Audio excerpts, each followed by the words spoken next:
I'll tell you what I believe controls our lives more than anything else. Decisions. That's it. Everyone can have tough conditions, but it's your decisions about what you're going to focus on, what things mean, what you're going to do that shape everything. 95% of all businesses never break $1 million in revenue. I'm not even talking about profits, just sales. And now that you hit $1 million, you got to set your next goal, because it's not about the number, is it? It's really about your ability to grow and expand and have more impact. And you can work your tail off and get to $1 million. But if you're going to get to 5 or 10 or 20 or 50 or 100 or $1 billion or more, it's going to take a different level of thinking. You can't just do it with hustle. It requires a little more strategy, and it requires you maximizing you at a whole different level. Have you ever gone home to your hometown and seen maybe there's a burger place there that everybody goes to? They still go there 20 years later. There's a line around the block. And the guy's still there, Herb's Burgers. But he's got one place after 30 years and it's still full, but that's it. And there's this guy called, how many agree their product sucks? Make some noise if you think their product sucks. And yet they're the most dominant force in the entire business. It's because they understood there's a business and it isn't burgers. You have to learn how to run a business. So I'm here today because I have the privilege of making a few distinctions along the way around business. And my chance to be with you today comes about because early in my life I was obsessed. I still am. I've never lost the obsession. And my obsession has been what makes a difference in people's lives. Why is it some people you can give them everything and they spend their life, you can give them love, support, education, everything you can imagine. And they spend their life going in and out of rehab. And then other people, life just beats the hell out of, right? Everything's unjust, unfair, they get abused, and they become like Oprah Winfrey's of the world. People that then contribute. And I think that there's a common denominator that I found. There's 3 decisions we're making all the time. I'd like you to jot them down and see if it's true for you even this moment. 3 decisions you're making. Now, when I say you're making it, you may not be making these 3 decisions consciously, because most of us do most of our experience habitually. It's why our lives don't change. But at any moment, you can wake up and answer these decisions differently and have a different life. The first decision we make every moment is, what are you going to focus on?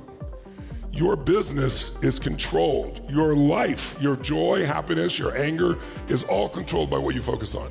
Jot down, I don't experience life. I experience the life I focus on. Because in this moment, how many could think of things to be pissed off about or frustrated about if you wanted to? Make some noise if you could do it. So what's wrong is always available. So is what's right. And that isn't about positive thinking, it's about intelligence. Because whatever you focus on, you're gonna feel, even if it's not true. Have you ever had somebody tell you something that a friend of yours said or did, and you're like, no, they wouldn't do that. And they go, oh, yes, they did. And if 2 people tell you they said or did that, or 3, you go, I can't believe it, I thought they're my friend.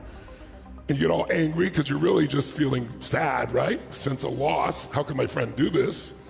Have you ever done this and then confronted the friend and found out it was total felt like an idiot? Who's ever had this experience? Say aye. Bottom line is, our focus controls the way we feel. And most of us don't control our focus. We let the thing in our pocket control our focus, or the television waves, or the people around us. And yet your focus controls everything. But the minute you make a decision about what to focus on, like right now, there are a million things you could focus on. You could focus on what I'm saying, what it might mean to you in the future. You might be thinking about later on tonight. You could be smelling your neighbor after all that jumping up and down, right? The feeling of your skin against your clothing, you weren't thinking until I mentioned it. There are millions of things you could focus on. Our brain is constantly distorting, deleting, and generalizing, so we don't have to think too much. But the problem with that is, oftentimes we get thinking patterns that don't help you in your business or in your life. So the minute we focus on something, here's the second decision your brain has to make. What does this mean? And the first part of your brain is the oldest part of your brain. It's 2 million years old. And it's a survival instinct. And what it's looking for is anything that can harm you, anything that can put you in trouble, get you in pain. But there's no saber-toothed tiger anymore for us to free ourselves from, that we should freeze so it doesn't notice, or fight, or flight. Those are the 3 choices. But now we react to what somebody wrote about us in social media that way, or that we think we have enough money. Something that honestly is not survival at this stage. But that's how our nervous system responds if we're not careful. So as soon as you decide what to focus on, then you decide, what does it mean? Is this the end or the beginning? If you think it's the end of a relationship, are you going to behave the same way if you think it's the beginning of a relationship? Yes or no? Yes or no? Of course not. If you think I often tell people, if you think it's the end of a relationship, act like it's the beginning of a relationship and it won't be an end. Because in the beginning you were doing anything for who? For who? Try this for a second. Make the sound of being totally in love. Go ahead, try it. It's been a while for some of you, clearly. Let's try it again. Totally in love and lust. You can't stop thinking about the person. You want to make love to them. It's unbelievable. Make that sound. Much better. We had to add lust in that to get you guys going. I see there. Bottom line is, if you're that in love with somebody, what will you do for them? What? What? Somebody says, would you take up the trash? You go, take up the trash. Here you go. What else can I do for you? But after 7 days or 7 weeks or 7 months or 7 years or 70 years, somewhere between 7 days and 70 years, they go, could you take out the trash? You go, what do I look like? You're a janitor? And you go, I don't know what it was. We used to have so much passion. I don't know what happened. Because when you give a new meaning to your relationship, you behave differently. When you're hunting, you have a different way of dealing with your partner than when you think you've established something and you start to take it a little bit for granted. On the other meanings, there's all kinds of meanings we can have. Is this person disrespecting me? Is this person challenging me? Is this person coaching me? Or is this person loving on me? And we get to decide the meanings, but most of us don't do it consciously. We do it out of habit. And so write this down. Meaning equals emotion, and emotion equals life. Whatever meaning you give something, it's going to create an emotion, and that emotion is going to control the third decision. What are you going to do? If you're angry, you're going to have a very different response, obviously, than if you're feeling playful or generous or loved. So those two decisions then shape the third decision. What am I going to do? And what you do is what shapes your results in your whole life.